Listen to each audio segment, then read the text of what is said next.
Clemson and North Carolina will kick off here in about 30 minutes, and the game will be on ESPN. Kickoff 3:30. North Carolina coming into this game, they have to win it to still be in contention for an ACC championship appearance.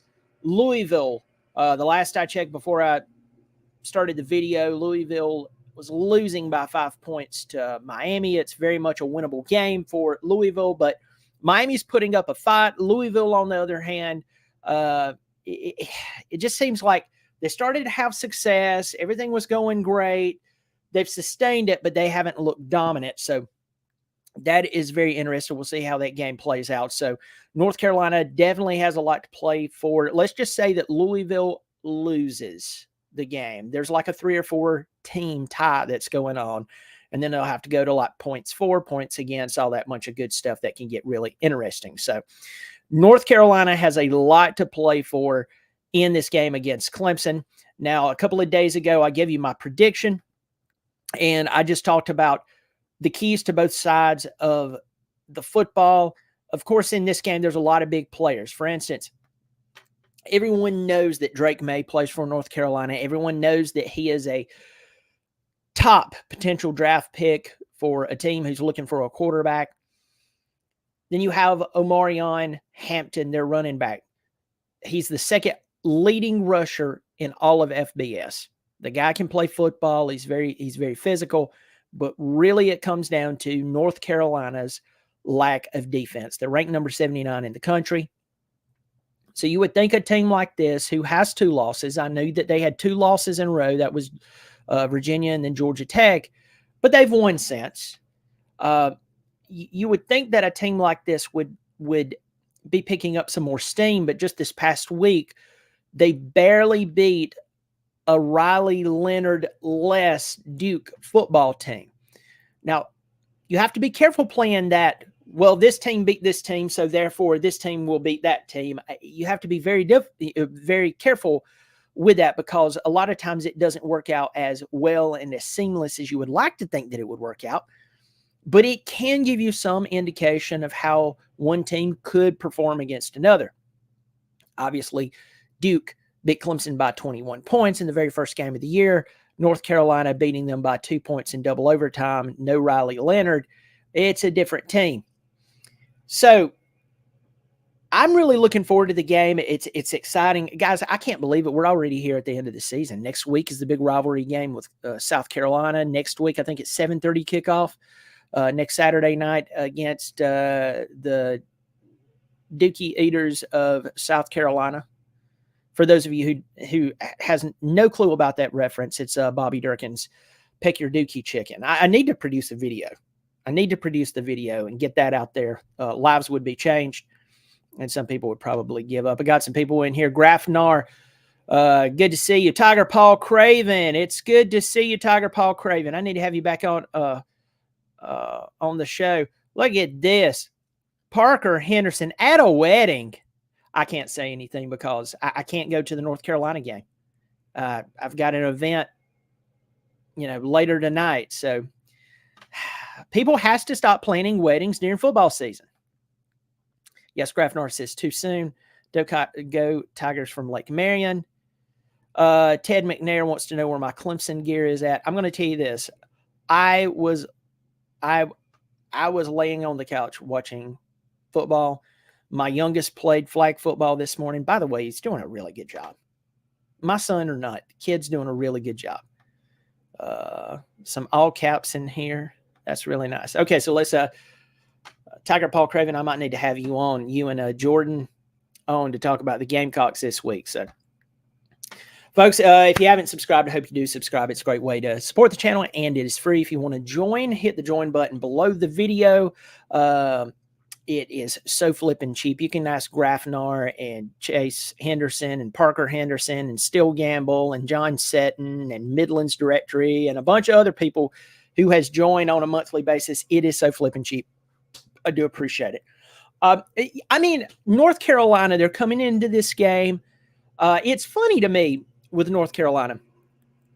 In my lifetime, I have never seen them play football so well than they did with Mack Brown back in the late 90s. And then Mack leaves, and he goes to Texas and wins a national championship. And it's so interesting to me that they had all these different coaches. I'm trying to remember some of them. Obviously, Larry Fedora before him. He did get them to an ACC championship, but that was like it. Before that, who was the coach before that? Was it Butch Davis? I always get it mixed up. Bush Davis, John Bunning, I think, Carl Torbush. I don't think that's chronological order, going back from this current time, but North Carolina, when they needed a coach, they go back to Mack Brown, who had not coached in a while. He had left Texas, and he just became a TV analyst. And I always enjoyed listening to him talk because he just has a way of speaking and conveying his thoughts. He's an optimist, but he's also going to tell the truth. So it's interesting to see them go back to Mack Brown. Mack Brown has them playing well. And I mean, he's 70 years old? So for me, it's really, really odd for a guy like myself. I remember the Oscar Davenport, Chris Keldorf, Leon Johnson, L.C. Stevens team. I remember being there in the early 2000s when Brandon Spoon was a big deal, but he was hurt. He wasn't playing. Ronald Curry, I think, played quarterback part of that game.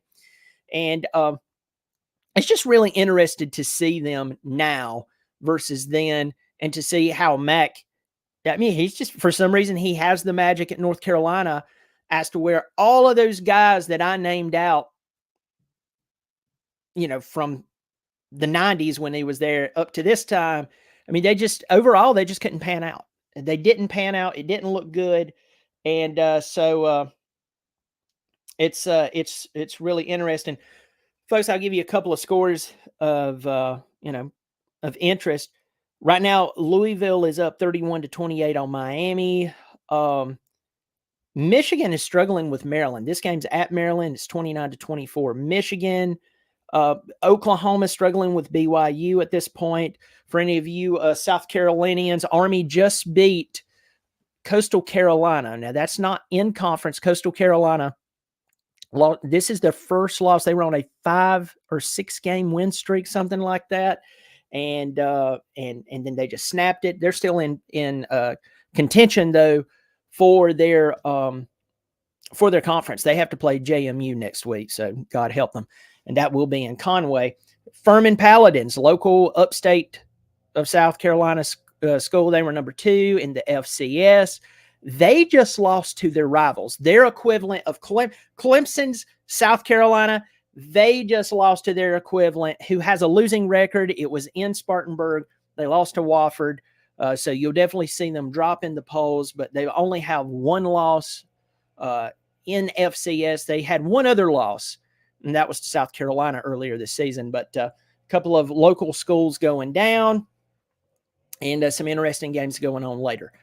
Clemson, let's go back over the points of emphasis for Clemson, okay? You have a 2-game win streak. Yeah, you have a 2-game win streak. This is the best team that you will play for the rest of the season. And you're like, duh, there's only 2 games left. True. But don't worry about South Carolina next week. Don't worry about winning last week or 2 weeks ago when you played Notre Dame and you beat them. Don't think about that. Those games, 2 of those games are over with. South Carolina, that's next week. You need to finish strong. Good fundamentals, a simplified blocking scheme, feeding the ball to Maffa, then Shipley, and then allowing your defense to go out there and absolutely wreak havoc on Drake May, Tez Walker, and Hampton. You're going to stand a better chance. You're going to stand a really good chance. Now, if anyone's looked at the line, you know that Clemson is a 7.5-point favorite in this game.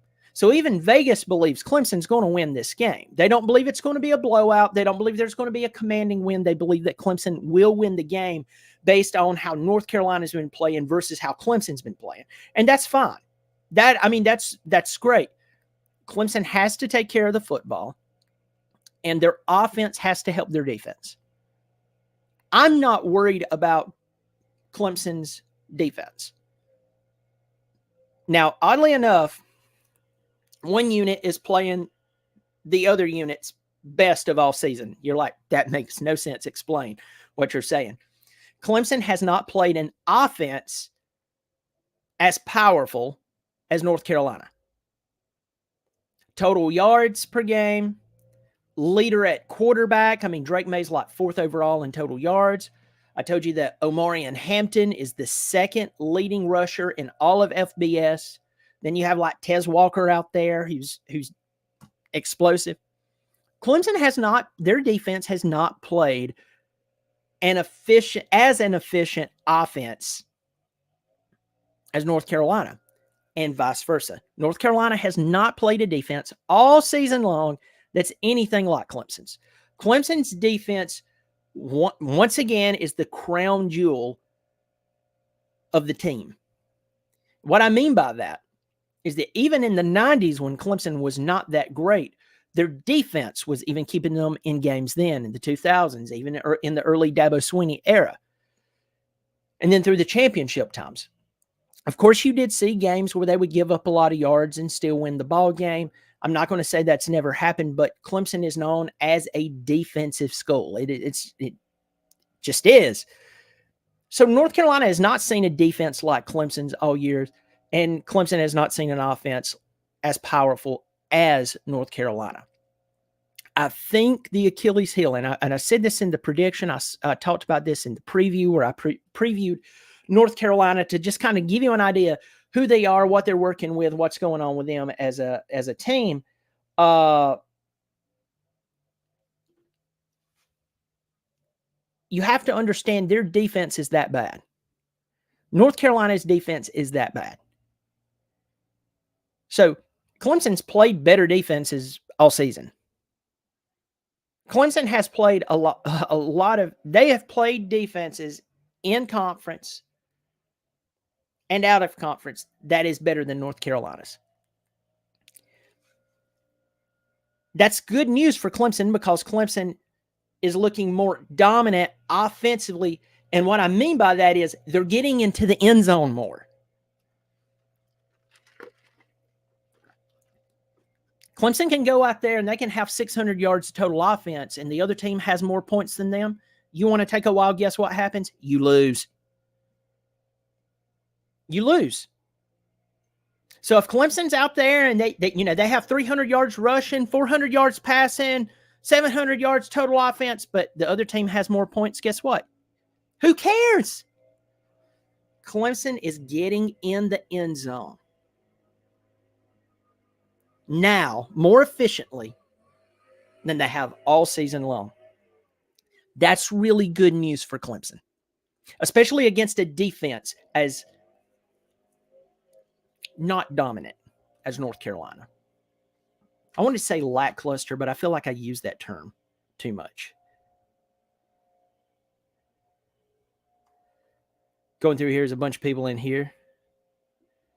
Joe Hughes is in here. Ted McNair. Got a bunch of people in here saying hello. Grafnar. DP is saying some crazy stuff in here. God help him. Tar Heel K 1969 thinks that Mack will retire after this. I wouldn't be shocked. I would not be shocked.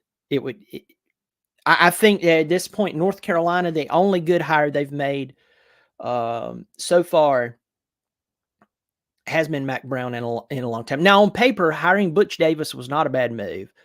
At the time, hiring Fedora was not a bad move. Even at the time, hiring Torbush was a good coach at the time.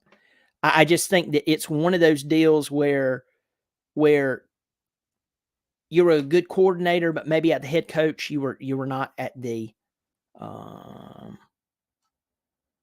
you're not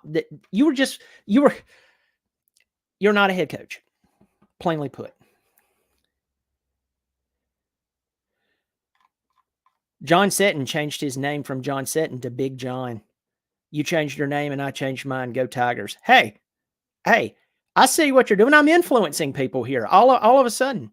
If I just put out a makeup line, I'll make bank. Just ask the Kardashians or someone else like that.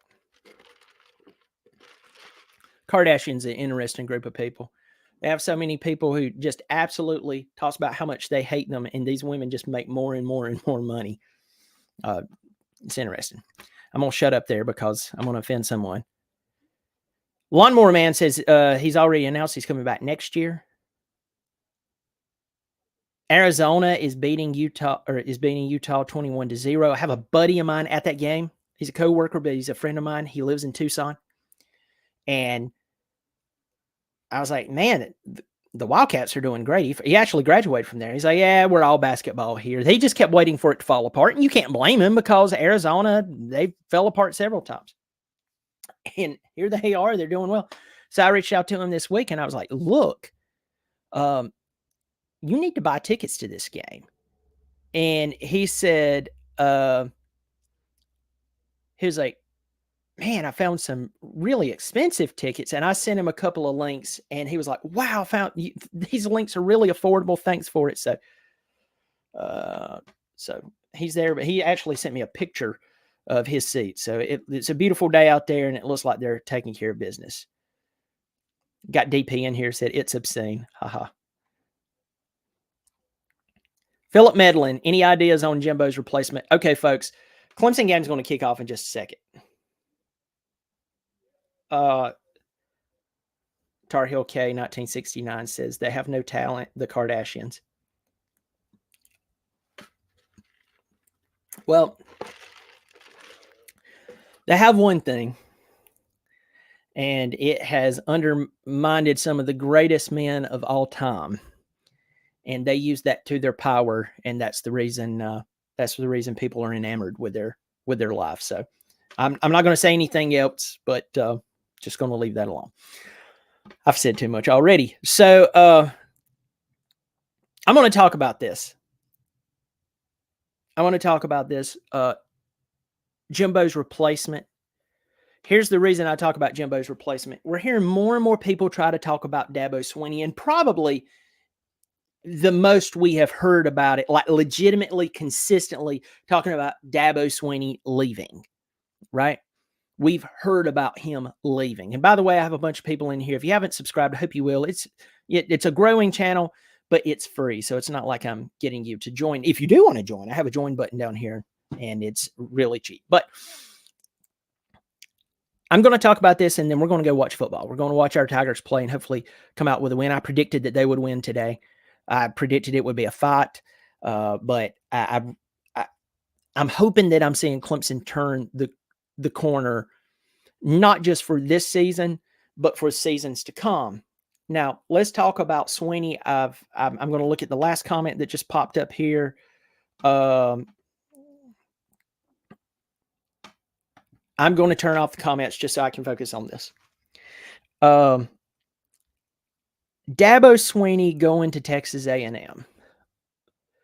Is it possible? Sure. If a lot of money is involved, it's not impossible. They have a ton of money. I've talked about Texas A&M having tons of money. In my preseason videos, I said that I would be shocked, or I was wondering during that time that if Jimbo Fisher would be the head coach at Texas A&M after week 6 or 7. I almost hit it. If you'll go back through there and you'll look, you'll see that I talked about that. So there's a lot of names that came up.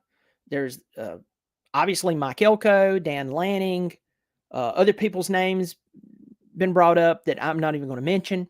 Swinney's name has come up. Folks, I want to tell you this. Dabo Swinney talks about how good Clemson fans has it. And we have had it very, very good. We have. He is 100% right. He came in. He made a lot of great changes. I think the reason that people like myself has really got upset is because, once again, bringing in inexperienced coaches has created a lack of development, and that's why we have seen what we've seen out of Clemson, especially this year. This wasn't just, we don't know how this happened. I mean, if he had a bunch of great coaches at various positions, at the various position levels, you would just have to say, well, that it just kind of happened. But that's not the case. I think that at least 2 of these losses we definitely didn't have to have, and maybe even possibly 3. But you have to live and learn. So that's where the frustration with him came, and I want to make that very clear. But you need to understand something. Dabo Swinney, as much as he has made life good for Clemson, Clemson has made life good for Dabo Swinney. The Clemson community did give him a chance. The Clemson community did pack the stadium after his second full season when he went 6-7. They did support him. They did go all in. They believed. They packed the stadium. They were loud. They supported him. They defended him. You need to understand that Swinney, other than the $11 million per year, he has it good at Clemson. And if he were to leave Clemson, which I don't believe he is, and he were to go down there to that hornet's nest of Texas A&M, a school who has a ton of talent and resources, they make Clemson look broke. Proving that just because you have all the money in the world doesn't mean you know how to use it. You may be great with oil and stuff like that. When it comes to football, you may think you're really good, but history is showing us that Texas A&M and Texas really don't know how to hire a coach. And they really don't know how to win recently in the past 20 years. Texas, I have to pump my brakes on that. They won a national championship, got to a couple of national championships, lost to Alabama with Colt McCoy, who got knocked out of the game. Okay. So it's not completely on Texas, but I'm just saying Texas A&M especially, they don't know how to hire a coach. And Texas, except for Mack Brown, they haven't known how to hire a coach in many, many years. And Sarkisian, I'm not sold on he's the fix. They're doing well right now compared to other years. But you want to talk about wasting talent and wasting resources. With that said, A&M could come in and offer him a ton of money and maybe make him leave, but, draw him in. But, folks, I'm going to tell you, and I don't have a comment section on. I can't see anything. If Dabo Swinney pulled what I was saying was if he pulled with their fans what he's pulled with our fans recently, or tried to talk about how, I can't believe you fans are doing this down there, they'd burn his house down. They would. They would be quick to tell him that though we've won nothing in a very long time, do you not see how we're willing to fire anybody just because we're trying to rummage through and find whoever is going to lead us back to the promised land in college football? So Swinney can get away with that here because he has 2 national championships at Clemson. He has 6 consecutive college football playoff appearances. He had 12 until this year, 12, 10 plus win seasons. Yes, we have it good. He has it good too. So if he went down there and he hired basically the equivalent of recreation and high school football coaches to be his positions coaches, and they started losing, they'd fire him. And they go, we don't care about your name, image, likeness comments. We don't care about what you're doing, with the Boys and Girls Club. We don't care. Don't pull that with us. We brought you down here to win. We didn't bring you down here to give TED Talks.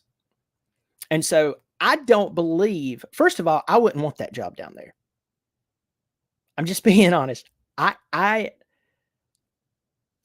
wouldn't want that job. Texas A&M can afford whoever they want, and what is so funny is they can't hire the right coach because they don't know they don't know who to hire and how to hire. And the immediate pressure is going to be there. We've seen how Swinney handled the criticism this year. He would not handle it well down there. And he would throw a few good hissy fits and they'd cut him. They would be like, look, we were wrong. You know, we thought we were hiring the 2016, 2018 Swinney. Come to find out we're hiring the new Swinney who's mad at some caller on a public radio show. That's why I don't believe that they're going to go after Dabo Swinney. And if I'm him, I don't go down there because I do have it good here. And if I'm them, I'm like, I've already hired a coach who was just arguing with his fan base. Jimbo Fisher. You remember he did that. So I just, folks, I'm just telling you, I just don't see that being a good move on his part. I don't really see it being a good move on their part. But I think where Swinney is at right now, he needs to stay at Clemson. He needs to turn the corner. And he needs to be honest with himself. Because until all of this happened, whether you like it or not, until the weird phone call that happened that night and the 2-game losing streak, until then, it seemed like nothing was changing. And I don't know if the world came crashing down or what, but my point is something clicked to a point, and I'm hoping that is the start of Clemson turning the true corner and not repeating some of these same old mistakes. And moving forward, this North Carolina game will be a really good test of that. So, folks, I have a bunch of people in here. Let me see. I got a bunch of people in here. John Sarian says he thinks Babers would be good for North Carolina. Babers should have left Syracuse a long time ago.